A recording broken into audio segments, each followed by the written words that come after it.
నమస్కారం డాక్టర్ గారు. నమస్తే మేడం. డాక్టర్ గారు, మనకి కరెక్ట్‌గా విటమిన్స్, మినరల్స్, ప్రోటీన్స్ అందితేనే బాడీ సక్రమంగా నడుస్తుంది అంటారు కదా! ఒకవేళ ఏదైనా విటమిన్ లోపిస్తే దాని ప్రభావం ఎలా ఉంటుంది? అందులో ముఖ్యమైన విటమిన్ బి12. సో, ఇది లోపిస్తే ఎలా మనిషి తయారవుతారు? దాన్ని ఓవర్‌కమ్ చేయడానికి వాళ్ళు ఎలా జాగ్రత్తలు తీసుకోవాలనేది తెలుసుకోవాలి. మీరిప్పుడు అన్నారు కదా విటమిన్ బి12 డెఫిషియన్సీ ఉంటే ఇట్లా ముఖ్యమైన విటమిన్ అనేసి. ఇప్పుడు ఇంతకుముందు ఓన్లీ విటమిన్ డి టెస్ట్లు ఎక్కువ చేస్తుండే. ఇప్పుడు డి చేస్తున్నారు, బి12 చేస్తున్నారు. అవును. కాబట్టి తెలిసింది మనకు ఈ రెండే తక్కువ ఉన్నాయి అనేసి. వేరే విటమిన్లు ఇంకా టెస్ట్ చేస్తలేం కదా. ఓన్లీ ముఖ్యమైన విటమిన్లు అంటే ఈ రెండే విటమిన్లు కాదు. బి కూడా అవసరం, కే కూడా అవసరం, ఏ కూడా అవసరం, డి కూడా అవసరం. అన్ని విటమిన్లు అవసరం. అందుకే మన బాడీలో అన్ని విటమిన్స్ కి టెస్ట్లు ఉంటాయి.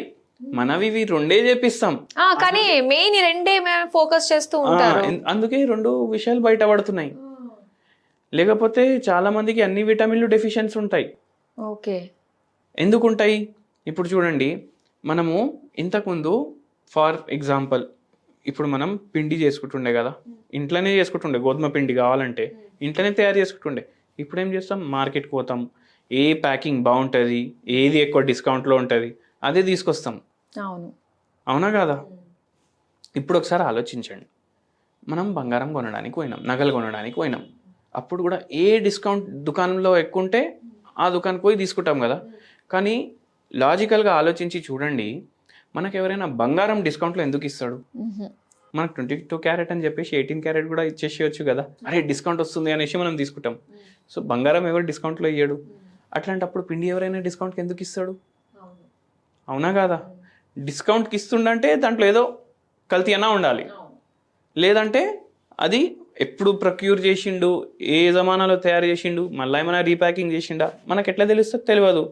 అందుకే మీరే గోధుమలు కొనండి, మీరే పిసాయించుకోండి, ఇంటికి తెచ్చి మీకు ఒక సాటిస్ఫాక్షన్ ఉంటుంది. అవును, నేనే తయారు చేసుకున్నా, కల్తీ ఏం లేదు, చేసుకోవచ్చు అనేసి. ఇప్పుడు దీంట్లో ఏం కలుపుతారు తెలుసా మీకు? చాక్ పౌడర్ ఉంటుంది కదా, అది కలుపుతారు.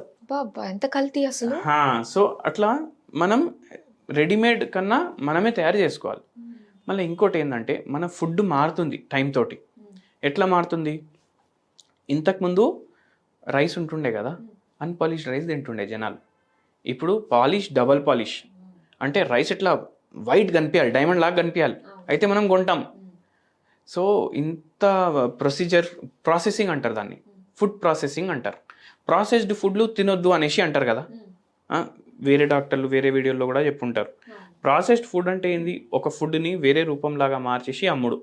ఇప్పుడు మనం రైస్ చూసుకుంటే ఫస్ట్ థింగ్ ఏంటంటే అది hybrid variety of rice. Hybrid variety అంటే డ్రౌట్ రెసిస్టెంట్ ఎగ్జాంపుల్, అంటే వర్షాలు ఎక్కువ రాకపోతే కూడా పంట వస్తుంది, అదొకటి. మళ్ళా సెకండ్ థింగ్ ఏంటంటే టేస్ట్ బాగుండాలి. టేస్ట్ బాగుండాలి, ఈజీగా గ్రో అవ్వాలి, ఎక్కువ పంట రావాలి. సో అటువంటి రైస్ సెలెక్ట్ చేసుకుంటారు. ఎందుకంటే టేస్ట్ బాగాలేకపోతే ఎక్కువ ప్రొడక్షన్ ఉంటే కూడా మనిషి తిన్నాడు కదా. అయితే అట్లా సెలెక్ట్ చేసుకుంటా ఆ పంట నెక్స్ట్ జనరేషన్, మళ్ళీ నెక్స్ట్ జనరేషన్ అట్లా రిఫైన్ అవుతుంది రైస్. హైబ్రిడ్ అది. ఇప్పుడు మనం తినే రైస్ మొత్తం హైబ్రిడే. దానివల్ల కూడా మనకు డెఫిషియన్సీస్ వస్తున్నాయి. ఎందుకంటే మనం టేస్ట్ చూస్తాం, దాంట్లో ఏమేం న్యూట్రిషన్ ఉందో చూస్తామా? చూడం. మళ్ళీ సెకండ్ థింగ్ ఏంటంటే, ఈ కల్తీ వల్ల కూడా మనకు సరిగా న్యూట్రిషన్ ఉండదు. మళ్ళీ థర్డ్ ఏంటంటే, ఇప్పుడు ఈ బి12 డెఫిషియన్సీ వల్ల ఏమేమి ప్రాబ్లంలు అయితే నేను చెప్తా.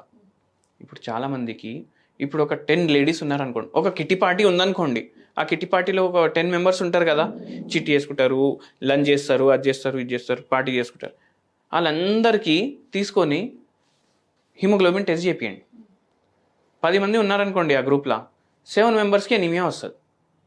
ఎందుకంటే మన జీన్స్లోనే అనీమియా ఉంది ఇండియన్స్లా. అయితే వీళ్ళందరు ఇప్పుడు ఈ 7గురికి వచ్చిందని కదా, వాళ్ళకు టెస్ట్ చేపియండి. 6గురికి విటమిన్ బి12 డెఫిషియన్సీ వస్తుంది. ఇప్పుడు వీళ్ళందరికీ రక్తం తక్కువ ఉంది కదా, బి12 కూడా తక్కువ ఉంది కదా, అట్లనే నరాలు ఎఫెక్ట్ అవ్వడు స్టార్ట్ అయిపోతుంది. ఓకే.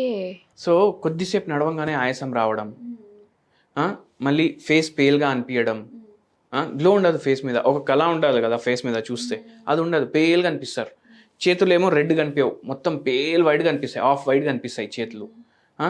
మళ్ళీ వాళ్ళకు నీరసం ఉంటుంది, ఫుల్ డే బాడీ పెయిన్స్ ఉంటాయి, చేతులు లాగుడు, కాళ్ళు లాగుడు, ఇవన్నీ ఉంటాయి వాళ్ళకు. అయితే అటువంటప్పుడు వాళ్ళకి బ్లడ్ కూడా తక్కువ ఉంది, B12 కూడా తక్కువ ఉంది. ఓకే. అయినా ఒకటి B12 ఒకటే కాదు, మళ్ళీ ఇప్పుడు నరాలు కూడా ఎఫెక్ట్ అవుతున్నాయి కదా. మనం అందరం ఏమనుకుంటాం అంటే అట్లా అయిపోయింది, నరాలు B12 కరెక్ట్ లేదు, ఇట్లా అయిపోయింది కదా నోషన్ ఒకటి మైండ్లో. కానీ B కాంప్లెక్స్ మొత్తం అవసరం నరాలు మంచిగా డెవలప్ అవ్వడానికి. అయితే అందువల్ల మనం ఏం చేయాలంటే రెగ్యులర్లీ ఎవ్రీ 1 ఇయర్కి ఒకసారి విటమిన్ ప్రొఫైలే చేయించుకోవాలి మొత్తం. ఏ విటమిన్లు మన బాడీలో తక్కువనే మనకు తెలుస్తుంది. B12 అయితే నరాలకు అవసరం, B6 కూడా అవసరం నరాలకు, B3 కూడా అవసరం. సో మొత్తం B కాంప్లెక్స్ చెకప్ చేయించుకోవాలి మనం. మళ్ళీ ఇంకోటి ఏంది, ఇప్పుడు టైంకి పడుకోము కదా, టైంకి పడుకోకపోతే కూడా B12 కరెక్ట్గా అబ్జర్వ్ కాదు. మీరు తింటున్నారు B12 గోళీలు బఠానాలు లాగా వేసుకుంటున్నారు అనుకోండి, అయినా అబ్జర్వ్ కాదు, టైంకి సరిగా మీరు పడుకోవట్లేదు కదా. అప్పుడు ఏం చేయాలి? అప్పుడు ఏం చేయాలంటే మీరు రెగ్యులర్లీ టైంకి పడుకోవాలి, టైంకి లేవాలి, ఫిజికల్ యాక్టివిటీ కొంచెం పెట్టుకోవాలి. అట్లా ఉంటే మనకు అబ్జార్ప్షన్, ఫుడ్ అబ్జార్ప్షన్ కరెక్ట్ ఉంటుంది, గట్ హెల్త్ మంచిగా మెయింటైన్ అవుతుంది. సో ప్రతి దానికి కూడా ఇంటర్ రిలేటెడ్గా ఒకదానికి ఒకటి ఖచ్చితంగా ఉంటుందన్నమాట. అంతేందుకు హెయిర్ ఫాల్ కూడా అవుతుంది విటమిన్ B12 డెఫిషియన్సీ ఉంటే. అవును, హెయిర్ ఫాల్, ఫేస్ లో కాస్త ఏమన్నా చిన్న చిన్న డ్యామేజ్ స్టార్ట్ అయిందంటే ఇమీడియట్ గా విటమిన్ B12 టెస్ట్ చేయించుకోమంటారు. సో మీరు అన్నట్టుగానే ఇయర్లీ వన్స్ B కాంప్లెక్స్ మొత్తం అన్ని విటమిన్స్ టెస్ట్ చేయించుకోవడం చాలా మంచిది. చాలా మంచిది. మరి దీనికి ఏదైనా ఒక మంచి టిప్ ఇస్తారా డాక్టర్ గారు B12? ఇప్పుడు చూడండి, ఒక పేషెంట్ మన దగ్గర వచ్చిండ్రు, ఆ పేషెంట్కి మొత్తం నరాల బలహీనత ఉంది. ఆ పేషెంట్ బ్లడ్ లెవెల్ ఎంత తెలుసా? 14 ఉండాలని స్కూల్లో నేర్పిస్తారు కదా, ఆ పేషెంట్ది 6 ఉండే. సగానికి సగం 6 ఉండే. పేషెంట్ ఏజ్ వచ్చేసి 53 or 54 ఉండే. పీరియడ్స్ వస్తే 10 రోజులు బ్లీడింగ్ ఆగలేదు. ఇప్పటికీ వస్తున్నాయి పీరియడ్స్ 53, 54కి కూడా. మెనోపాజ్ టైంలో కూడా పీరియడ్స్. ఫైబ్రాయిడ్ ఉంది, ఇప్పుడు ఫైబ్రాయిడ్ ఉంది, నరాలు ఎఫెక్ట్ అయినాయి, షుగర్ ఉంది, B12 డెఫిషియన్సీ ఉంది. ఇప్పుడు వేరే డాక్టర్ల దాంట్లో ఏం చేస్తారు, ఇప్పుడు మీకు షుగర్ వ్యాధి ఉంది, ఫస్ట్ డయాబెటాలజిస్ట్ దగ్గర చూపించుకోండి. మీకు నరాల ప్రాబ్లం ఉంది, న్యూరాలజిస్ట్ దగ్గర చూపించుకోండి. మీకు బ్లడ్ తక్కువ ఉంది, జనరల్ ఫిజిషియన్కి చూపించుకోండి. మీకు బాడీ పెయిన్స్ ఉన్నాయి, ఆర్థోపెడిక్కి చూపించుకోండి. ఇన్ని డాక్టర్ల దగ్గర తిరగడానికే నెల అయిపోతుంది. అవును. అయితే హోమియోపతిలో స్పెషాలిటీ ఏంది, మనం ఇట్లా రోగంకి సపరేట్ చేయం. మనిషి వస్తాడు కదా, ఏమేమి ప్రాబ్లమ్స్ ఉన్నాయి మొత్తం రాసుకుంటాం, ఫస్ట్ అన్ని రిపోర్ట్లు చూస్తాం, అన్ని వ్యాధులకు సెట్ అయ్యేటట్టే మందులు ఇచ్చేస్తాం. ఓకే, అర్థమైంది కదా మీకు? ఈ పేషెంట్కి కూడా అట్లనే ట్రీట్మెంట్ ఇచ్చినాము, దేవుని దయతోటి చాలా మంచిగా రికవర్ అయ్యారు. అండ్ ఒక హోమ్ రెమెడీ కూడా చెప్పినాము. నల్ల శనగలు ఉంటాయి కదా, అవునండి, ఆ నల్ల శనగలు 1 కిలో తీసుకోండి. తీసుకొని మీ ఇంట్లో గ్రైండర్ ఉంటుంది కదా, గ్రైండర్లో గ్రైండ్ చేసుకోండి. ఏమైపోతుంది, పౌడర్ తయారైపోతుంది. పౌడర్ తయారైపోయిన తర్వాత దీంతో డైలీ నైట్ ఒక రొట్టె చేసుకోండి. నార్త్ ఇండియాలో చాలా తింటారు దీన్ని, సత్తుక ఆట అంటారు. ఓకే.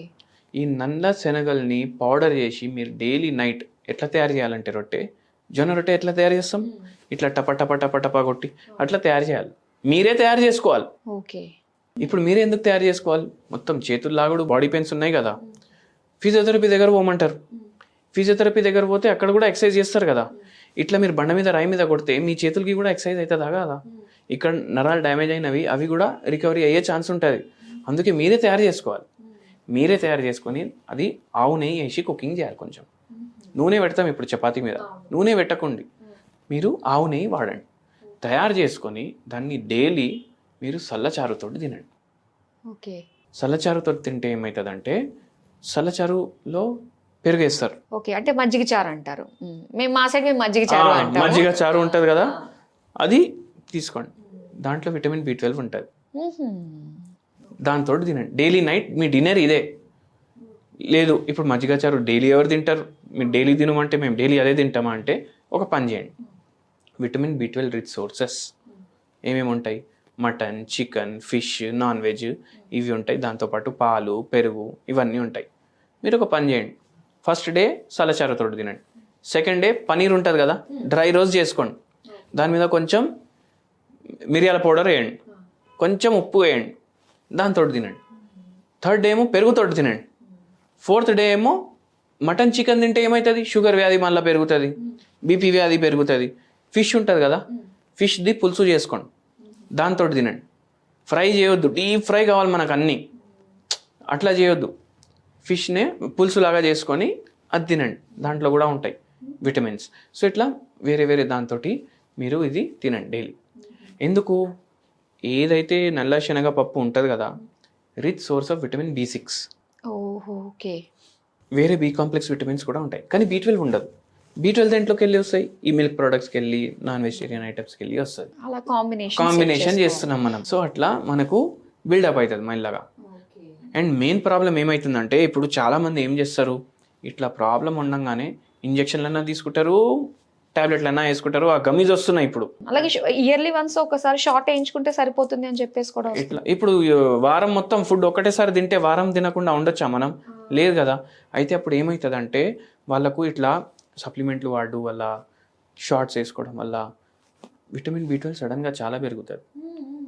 అట్లా పెరుగుడుతోటి కూడా బాడీకి నుక్సాన్ అవుతుంది. ఓకే. అందుకే అట్లా చేయొద్దు. మనం న్యాచురల్గా డైలీ డయట్లోనే వెళ్ళే మనకు రావాలి. ఇప్పుడు అట్లా ఉంటే మనిషి తిండి ఎందుకు? టాబ్లెట్ల మీద బతకొచ్చు కదా. So natural is natural, artificial is artificial. అట్లా. ఓకేనండి, B12కి సంబంధించి అలాగే మాకు రెసిపీస్ లిస్ట్ కూడా చెప్పినందుకు థ్యాంక్ యూ సో మచ్ అండి. థ్యాంక్ యూ అండి.